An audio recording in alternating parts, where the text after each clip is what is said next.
आणीबाणीमध्ये भाईंदरला इथे सत्याग्रह केल्यानंतर आम्हाला ठाणा सेंट्रल जेलला न्यायाधीशांसमोर उभं केलं आणि जेलमध्ये भरती केलं. तिथे केल्यानंतर प्लॅस्टिकची पोळी काय असते ह्याचा अनुभव आम्हाला त्या कारागृहात आला. प्लॅस्टिकची पोळी आणि 52 पत्तीची भाजी, म्हणजे जे हाताला हिरवं दिसेल त्याची भाजी केलेली असायची आणि पोळी कितीही चावा त्याचे तुकडेच पडायचे नाहीत किंवा त्याचा चोथा व्हायचा नाही. अशा पद्धतीचं जेवण तिथे होतं. म्हणून आम्ही सगळ्या त्यावेळेच्या ठाणे जिल्ह्यातल्या लोकांनी ठाणे सेंट्रल जेलमध्ये सत्याग्रह केला. अन्नाला हात नाही लावला 2 दिवस.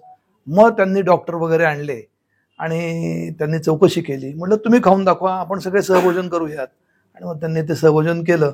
ही एक दुःखद गोष्ट.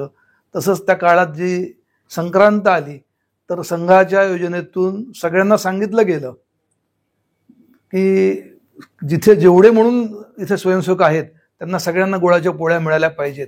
तर 3 ट्रक गुळाच्या पोळ्या ठाणे सेंट्रल जेलला घरोघरून जमा करून संघवाल्यांनी तिथे सर्व तुरुंगवासियांचा, मग त्यात गुन्हेगार पण आले आणि राजकीय गुन्हेगार पण आले, त्यांना आनंद दिला. आणि असंच दुसरी एक दुःखद गोष्ट आहे की इंदिरा गांधी परत जेव्हा मुंबईत आल्या तेव्हा त्यांनी आम्ही जेवायला बसलो होतो आणि चितारींचा तर स्वतःचा व्यवसाय होता फोटोग्राफीचा. आणि एका साठीच्या कार्यक्रमात आम्ही जेवायला बसणार, हात धुतले बसणार, तर पोलिसांनी आम्हाला उचलून नेलं आणि कुठल्याही कागदोपत्री पुराव्यांसह आत ठेवलं होतं. हे 2 गोष्टी दुःखद आहेत आणि एक सुखद आहे. तुम्ही वामनराव ओक यांच्याबद्दल सांगितलं होतं. हा, वामनराव ओक हे तिथले संघचालक ठाण्याचे. कुठलीही यंत्रणा आजच्यासारखी अद्ययावत फोनची आणि दळणवळणाची नसताना वामनरावांच्याकडे जबाबदारी होती. जे म्हणून संघ कार्यकर्ते स्वयंसेवक सत्याग्रह करून येतील त्यांना तुम्ही वकिलीची सोय करायची, वकिलाची. बाईंदरून आम्हाला कुठल्या गाडीत बसवलं भगवान जाणे, नेलं कुठं ठाण्याला ते त्यांना कळलं कसं भगवान जाणे. आणि वामनरावांनी एक सिंधी वकील आम्हाला सोडण्यासाठी किंवा आमच्यासाठी कागदपत्र दाखल करण्यासाठी पाठवले. आम्ही जायच्या आधी ते तिथे होते. बाईंदर ते ठाण्या प्रवासा काळात साधारणतः 50 मिनिटांचा होता. ह्या 50 मिनिटांमध्ये माणूस तिथे पोचला आणि वामनरावांच्या ह्याच्यामुळे त्याच वामनरावांच्या नावाने आज जी रक्तपेढी आहे ते त्यावेळेचे संघचालक होते, त्यांच्या नावानेच ती रक्तपेढी ठाण्यातली आज तळ्याच्या पाळी आहे. 7 डिसेंबर 1975 रविवार होता. भाईंदर पश्चिमेला जो काही म्हणजे वार्षिक बाजार लागतो त्या बाजारामध्ये आम्ही 5 जणांनी एकंदर सत्याग्रह केला. त्यातले 4 जण आम्ही जेंट्स होतो, 1 लेडीज होत्या. पहिल्यांदा आम्ही तिथे गेलो, सगळीकडे फेरी मारली, सगळ्यांना जागृत केलं. आमच्याकडे जी काही पत्रकं होती ती पत्रकं वाटली आणि सगळ्यांना काहीतरी माहिती दिली की हे काय आत्ता चाललेलं आहे, आपल्या जे काही म्हणजे इमर्जन्सी जे डिक्लेअर केलेली आहे हे योग्य नाही आहे, हे सगळं सांगितलं. आणि त्याच्यानंतर मग आम्हाला तिथल्या पोलीस स्टेशनने अटक केली. अटक करून आम्हाला ठाणा मध्यवर्ती सत्याग्रह जे काही हे आहे मध्यवर्ती जेल, त्या जेलमध्ये नेऊन आम्हाला त्यांनी आत टाकलं. आत टाकल्यानंतर तिथे जे काही आमचे बाकीचे सहकारी होते ते आम्हाला भेटले आणि आत आम्ही अतिशय सुखी होतो. जे बाहेर शाखा लावू शकत नव्हतो त्या आम्ही आतमध्ये जवळजवळ 200 जण एकत्र होतो आणि ज्याप्रमाणे 3 वेळेला संध्या करतात, सकाळची, दुपारची, रात्रीची, त्याप्रमाणे आम्ही 3 वेळा आत शाखा लावत होतो. म्हणजे पूर्ण भारतभर बाहेर बंदी होती पण जेलमध्ये शाखा लावायला आम्हाला पूर्ण मुभा होती. आम्ही पूर्ण शाखा लावत होतो, शाखेचे सगळे सण करत होतो. अशी सगळी आमची पद्धत झाली. त्यानंतर आम्हाला आमची केस उभी राहिली तोपर्यंत आम्हाला आत फक्त ह्याचं काम करायला दिलं होतं की तुम्ही तोपर्यंत आतपर्यंत वाफा एक दिला होता, तिथं म्हणजे भाजी लावा, अमुक करा, तमुक करा, हे असे कामं दिलेली होती आणि त्याच्यात प्रत्येक अन्न आम्हाला तिथं पुरवलं जायचं. त्यानंतर आमची न्यायाधीशांबरोबर मिटिंग झाली आणि त्या मिटिंगमध्ये तेव्हा न्यायाधीशाने आम्हाला सांगितलं की मी उठोस तोपर्यंत तुम्हाला शिक्षा झालेली आहे. आणि आमची शेवटचीच केस घेतली होती, ते उठले गेले आणि आमची सुटका झाली. पण यावेळेला वाजले होते जवळजवळ संध्याकाळचे 7. तर आम्हाला सांगितलं होतं की आता तुम्हाला जेलमधनं म्हणजे सुटका होणार नाही, संध्याकाळी 7 नंतर तुम्हाला सकाळी सोडणार नाही. आम्ही परत आग्रह केला, आम्ही तिथे परत सत्याग्रह केला की नाही आम्हाला आत्ताच सुटलं पाहिजे. आणि आम्ही सुटलो तिथून.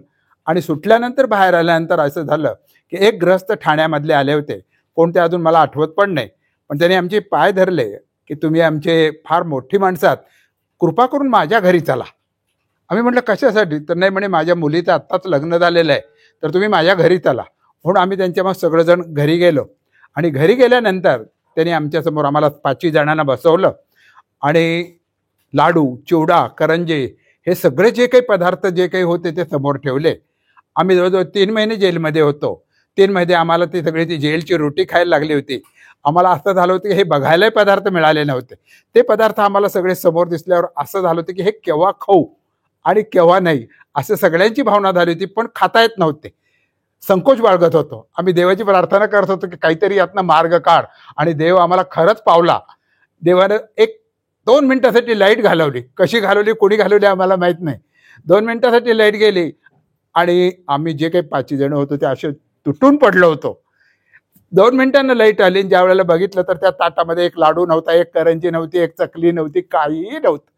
हे 3 महिन्यानंतर बाहेर आल्यानंतर आम्हाला जे काही खायला मिळालं होतं.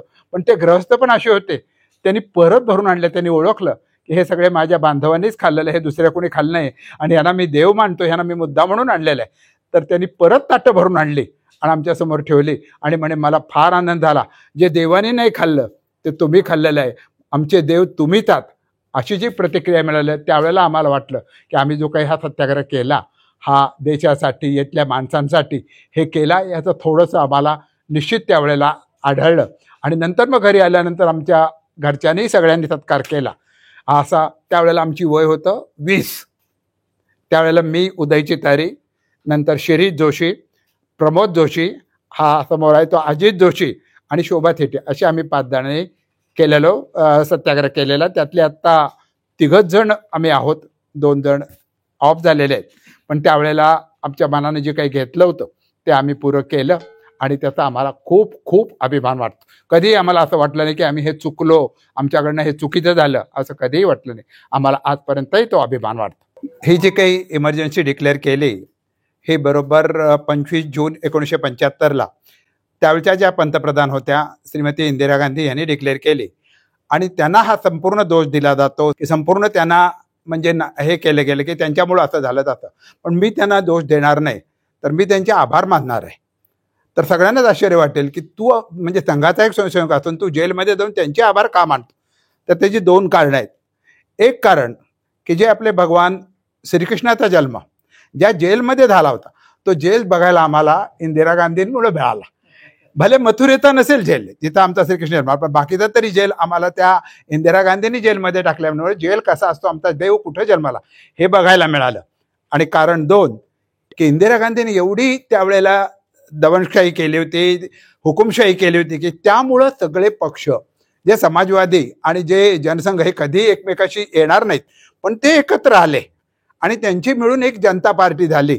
आणि त्या जनता पार्टीतनं नंतर भारतीय जनता पार्टी झाली की ह्या शिवाजी पार्कवरच अटल बिहारींनी घोषणा केली होती की इथंच भारतीय जनता पार्टीचं अधिवेशन झालं होतं. आणि अटलजींनी घोषणा केली होती की अंधेरा खुलेगा सूरज निकलेगा, ही घोषणा झाली होती, ती इथेच ऐकली होती. हे सगळं जे काही श्रेय झालं म्हणजे भारतीय जनता पार्टी झाली, त्यानंतर जनता पार्टी झाली, हे सगळं झालं. आणि त्यानंतर आज आमचा सत्कार झाला, सन्मान निधी झाला, सन्मान पत्र आज दिलं गेलं. हे सगळं मेन त्यांनी केलं, त्यांनी दडपशाही केली, त्यामुळं हे आम्हाला झालं. म्हणून त्या 2 कारणाने मी इंदिरा गांधींचे खूप आभार मानतो. धन्यवाद.